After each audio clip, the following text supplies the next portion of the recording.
turn weeds into helpful partners in your garden. If you grow vegetables at home, you probably know this struggle very well. Weeding can be one of the most tiring and frustrating tasks in the garden. Have you ever had this happen? You finish clearing all the weeds. It looks great. And then just a short while later, the weeds come back, growing even faster than your vegetables. Yeah, it can feel pretty overwhelming and honestly, a little discouraging.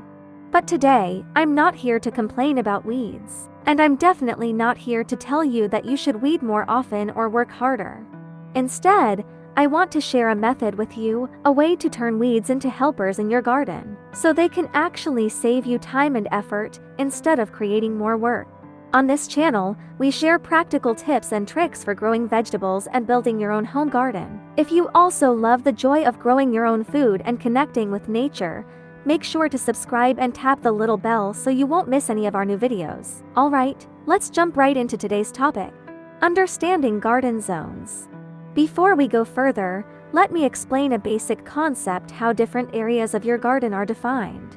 First, the place where you sow seeds or plant young seedlings is called the rooting zone. This is where the vegetable roots first developed, and it's the area that needs the most regular weeding. Next, as the plants grow, their roots spread outward, roughly to the areas beneath the tips of the longest leaves. This area is known as the feeding root zone. And then, outside of that, we have the shade zone, which is basically the space between rows or between planting lines. Weeding techniques. Many people naturally believe that a vegetable garden should have zero weeds. But actually, the weeds we really need to focus on are the ones growing in the rooting zone and the feeding root zone. Because when vegetables are still small, weeds compete with them for nutrients and water. So the most effective way to weed the rooting zone is to pull weeds out with the roots whenever possible. And if there are weeds that are too tough to remove, try trimming off the top portion at least. This slows down their growth, giving your vegetables a head start. As for the weeds in the feeding root zone, we don't have to remove them completely. Instead, we use a technique called high cutting, which means trimming the weeds before they grow taller than the young vegetable seedlings, and then placing the cut weeds directly on the soil surface as natural mulch.